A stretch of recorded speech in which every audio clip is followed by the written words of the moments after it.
Swayam Prabha. Digital India. Educated India.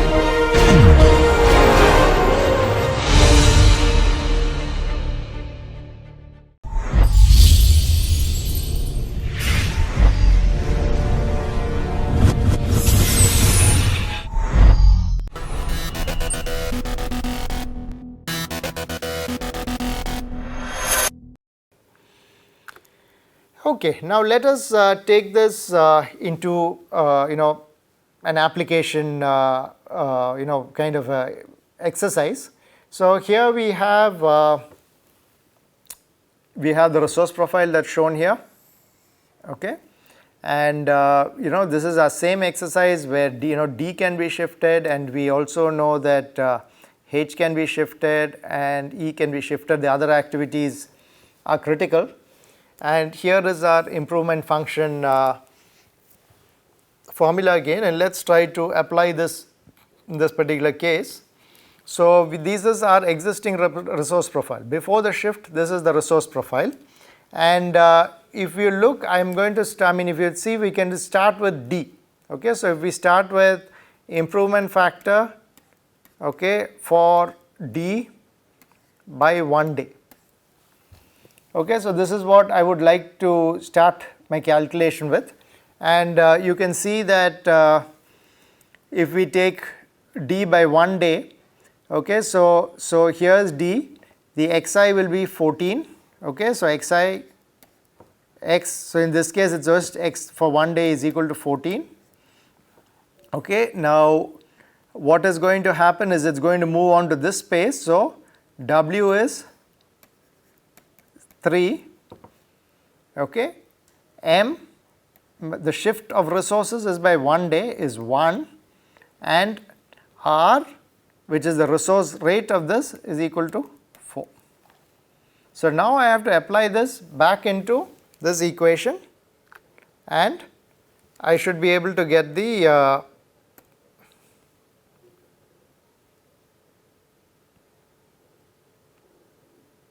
I should be able to see what is the result of that, and when I apply it into the formula, I get 28, which is greater than 0, and if because 28 is greater than 0, that means this shift is going to be, that is moving 4 to one spot here is going to be beneficial to me.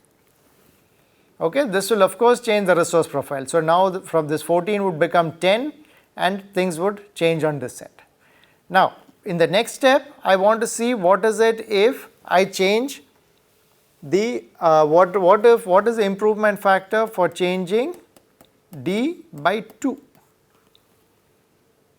Okay, so if we look at D by 2, okay, so again we come with, see now R remains to be 4, okay, X, okay, which is this factor, is now 14 plus 14, okay, this is sigma x, so this is 14 because I'm moving this 2 steps this time, I'm going to move it here, okay, so the resources from this move here, okay, so those 4s will go 4 and 4.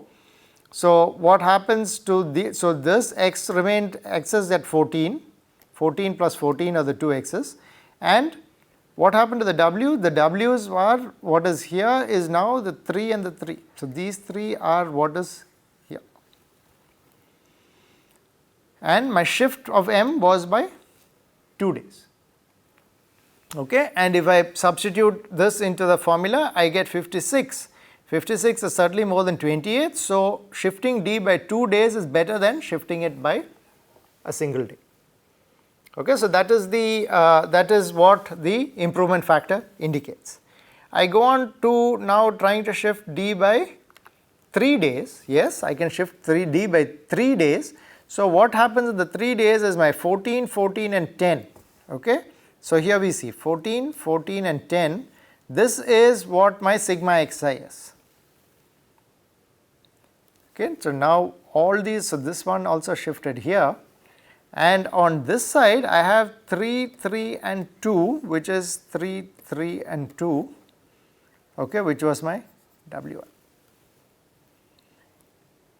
Okay, my shift now is for 3 days. Okay, so that was 1, 2, 3, and my R still remains at 4, and substitute back in the formula, I get an even better improvement of 72. It's better than option 1 and better than option 2. Okay, so we now go on to, can we move by more? Yes. So if you recall, D can move all the way, or at least we are going to say that D can move all the way up to here in this particular case. So I can move it to the next step. So D is gone to 4 now, so which means this is also moved here. Okay, so with this step my D has become 4, 4, 4. All of these have been cleared out. So 14, 14, 10, 11. So that's 14, 14, 10, 11. And on this side we had 3, 3, 2, 2, 3, 3, 2, 2. That is, the whole 4 has come here. So you have 3, 3, 2, 2. Okay, now my shift of M is by 4. So my 4 days of resources got moved. So M is 4. And my R is of course 4. Again apply it, I get an even better reduction, that is 124. Magnitude is higher than the others, so it makes it the metric is telling me that this shift is better than the others. Can I shift D by any further?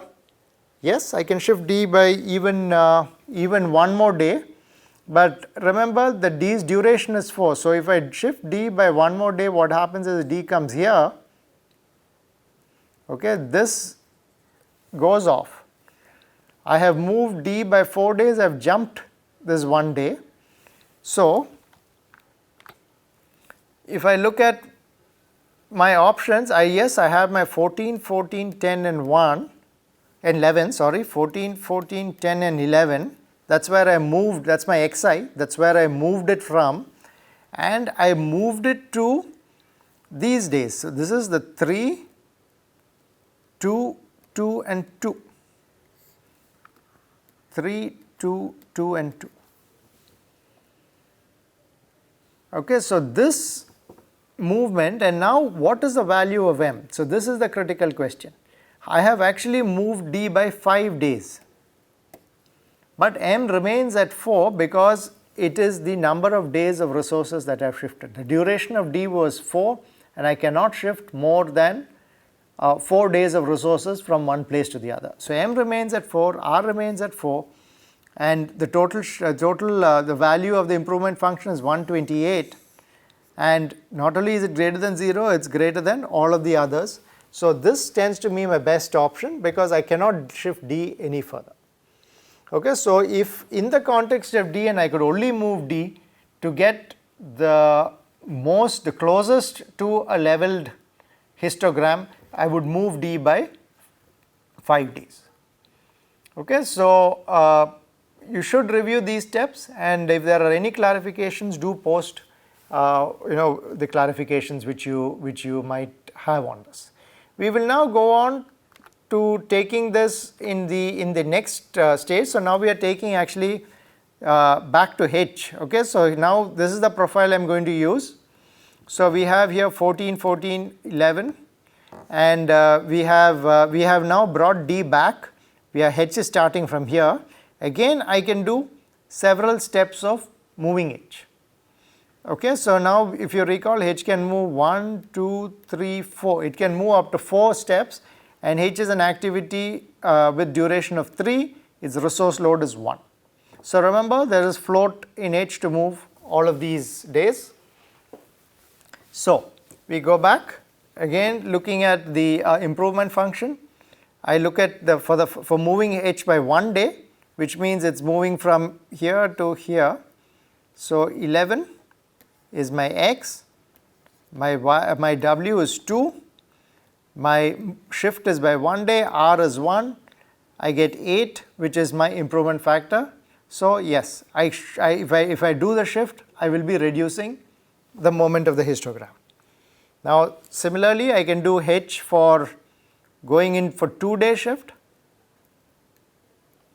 Okay, if I am going in for the 2-day shift, my sigma xi becomes, now there is 2 of them, so it goes to 11 and 11. okay, my W is now 2 and 13, sigma W is 2 and 13, okay, shift of resources of 2 resource days was shifted and the resource level was 1. So, here I get 5. Now, although the shift will reduce the moment of the histogram from the original kind of allocation, it is not as good as option 1. So, option 1 gave me better results in terms of minimizing the moment of the histogram than option 2 here. Okay. But as you know, H can be shifted further, and okay, so if you actually notice, I changed the resource load on G for this example so that I could illustrate how always shifting does not necessarily mean that you improve the resource level. So, here we have now H shifted by 3, and my original, the exercise from where I shifted, it remains as again 11, 11, 3, that is 11, 11, 3 here. W is gone to 2, 13, 13. Okay, it's gone to 2, 13, it was 2, 13, 13. M is 3 because 3 days of resources were shifted. R is 1, and when I apply it to the improvement function, I get a negative. Okay, so this is an increase in moment. So, if I am going to increase, that means this shift causes an increase in moment as far as this profile is concerned and as far as the profile here is concerned, and I do not want to increase moment. Okay, so, I should not do the shift. Let us go to 4. Now, again watch out. So, I have moved, what I have moved is from 11, 11, 3, which is here. I have moved 3 days, my shift is by 4, but I have only moved 3 days of resources because duration of H is 3. I have moved 1, 2, 3 here to 13, 13, 13. M remains at 3, M remains at 3, okay, and R is at 1, and here is here again is negative, and it is a higher value of negative, which means there is a even larger increase in moment due to this shift. So, based on this, we have to be careful, or we have to go say that if I am going to move H, I am only going to move it by 1 step, and that will give me the largest decrease in moment, and that should be what is what I want, or as close. If I could only move H, this would be where I would go to get the resource profile as close or to the minimum moment of the resource profile. Okay. So, we have to be able to apply this into a kind of a procedure. We have to now change. So, we have understood how to apply the improvement factor. This has to now be made into a procedure, a stepwise procedure, which will then go through series of steps to be able to get what we want, and this stepwise procedure is given in the handout as well as exercises. So, there is there are a series of steps which I would want you to review and go through the exercises and be able to see how this is done, and this is extremely useful in understanding what are the constraints and what are the issues that come across, what we have to come across when we really have to level resources. Now, to summarize this, we talked about profiling resources to meet project requirements. We said it is an important part of schedule development. So, without a doubt, whether we are talking about individual resources or we are talking about equipment, people, all of these are resources. We talked on the first lecture on resource management, and without being able to profile these properly, the project will not be able to meet its targets. And in addition, here in this particular lecture, we have only talked about a single resource being profiled, but earlier we have talked about multiple resources. And certainly when we have multiple resources, multiple projects, custom profiling it is certainly a challenge. Okay, and that is what the project managers and the scheduling engineers have to face. And there aren't too many algorithms, or there aren't too many procedures. There's a lot of expertise and experience that goes in it, and there is still a lot of work to be done to see how this can be made into a procedure, or how we can do this more scientifically. But certainly there are sophisticated algorithms available for it. I mean, being explored. I won't say they're available, they're being explored, and there is a lot of work that's being done in this area to see how resources and multiple resources can be scheduled across multiple projects, and not only to the rectangular profile we discussed here, but to custom profiles. And this is really a very important area in overall project management. The heuristic we covered was just an example for you to be able to understand what a minimum moment algorithm is, how you apply a heuristic approach, and please realize that this is only a heuristic, and when you follow the minimum moment algorithm procedure, it does not guarantee the best solution. Okay, the only way to get best solution in many ways is because it's a complex space, you are not going to be able to find. And not only is it complex, it's also discrete. You're not going to be able to find an algorithm which can search and find your minimum very easily. So this has been certainly an area for sophisticated techniques, whether it's genetic algorithms, simulated annealings, a lot of techniques have been applied. And as the project requirements get more intense, there are challenges that researchers and practitioners face in being able to address this issue. And I would like to end this lecture by saying I think this is an introduction to a very interesting area. There's a lot of work that needs to be done in this area to be able to understand and be able to meet the requirements for today's projects. And if there are any further algorithms or questions, so this is certainly an area of active research where a lot of researchers are working on it.